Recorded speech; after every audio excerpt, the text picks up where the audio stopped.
The hidden blade is the signature weapon of the members of the Assassin Brotherhood, designed as their primary means of enacting assassinations. Consisting of a blade that can be discreetly extended or retracted from a bracer or gauntlet, the hidden blade's portability and concealability complement the assassin's trademark affinity for stealth and front-running.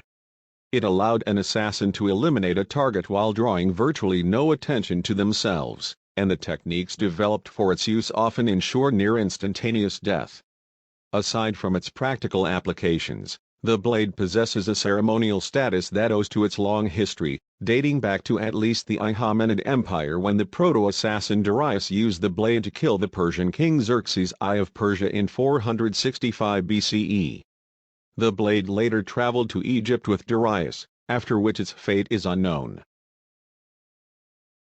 In the 1st century BCE, it was given to Amunit by Cleopatra. Later, Bayek was given the original blade by Aya. Afterwards Aya made herself a replica.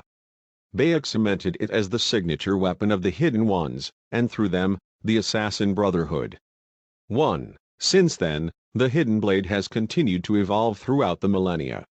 Originally requiring the removal of a ring finger to facilitate the extension of the blade, the weapon was modified during the mentorship of Altair ibn Layahad so that such a sacrifice was no longer necessary. Further modifications were carried out by various b. The blade is designed to ensure the commitment of whoever wields it. As its name implies, the hidden blade is a concealable weapon that is composed of a narrow blade set into a channel on the underside of a bracer or gauntlet. Controlled by a spring-loaded mechanism, the blade can spontaneously extend and retract from its position. While this mechanism has differed between models over the centuries, the one in use by the early Levantine Brotherhood employed a ring looped around the little finger and tied to the blade.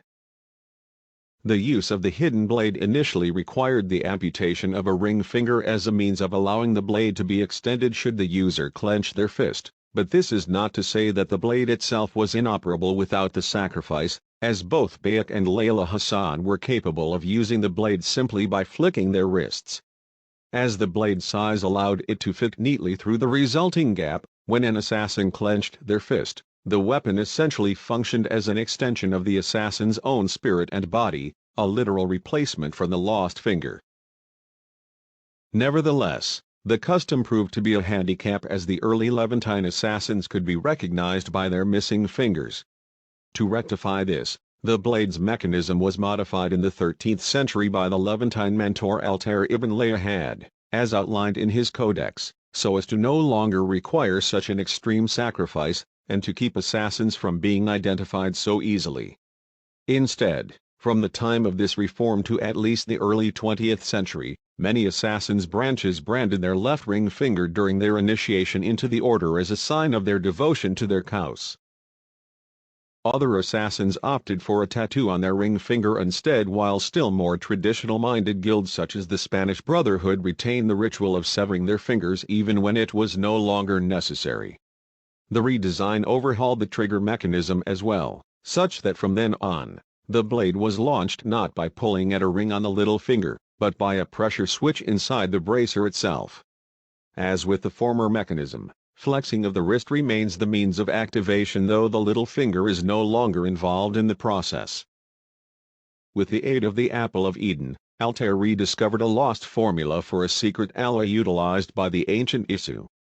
Under his leadership, hidden blades were forged from this metal. Because the metals for this alloy were scarce, the mentor had to be mindful of the supply of hidden blades. By the end of his life, his fear that the alloy would be stolen and appropriated by nefarious forces led him to erase all records of its formula entirely. As a result, he took this secret to his death. Hidden blades afterwards reverted back to employing lesser, common metals, such as iron. The standard model of hidden blade crafted by the Italian Brotherhood during the Renaissance era was constructed from a bar of iron and at least 2 coils. 3 gears, 2 sprockets, 1 chain, and 3 screws alongside the hide for the leather bracer. Due to their small size, hidden blades could be broken when struck with enough force and were not originally designed for full-fledged combat. Although the use of Isu metal by Altair temporarily eliminated this flaw, Not all assassins had the luxury of accessing hidden blades forged from this alloy. Several assassins at some point in their lives, including Giovanni Auditore da Firenze and his son Isao of the Italian Brotherhood, had their blades broken in combat under the blow of a sword. As a result, assassins throughout history typically favored more conventional weapons such as swords in open conflict, with hidden blades only relegated to assassinations. Their short length, with a lesser reach than that of daggers, meant that without upgrades, they were unsuited for parrying. In his modifications, Altair added a plate forged from precursor metal to act as reinforced barriers. As demonstrated by Isao, this near-indestructible plate was highly effective at deflecting the strikes of other weapons. In spite of its efficiency, this innovation was not ubiquitous, unlike the redesign that removed the necessity of severing the ring finger. As late as the 18th and 19th centuries, assassins from the Parisian Brotherhood and British Brotherhood could not feasibly utilize hidden blades in combat.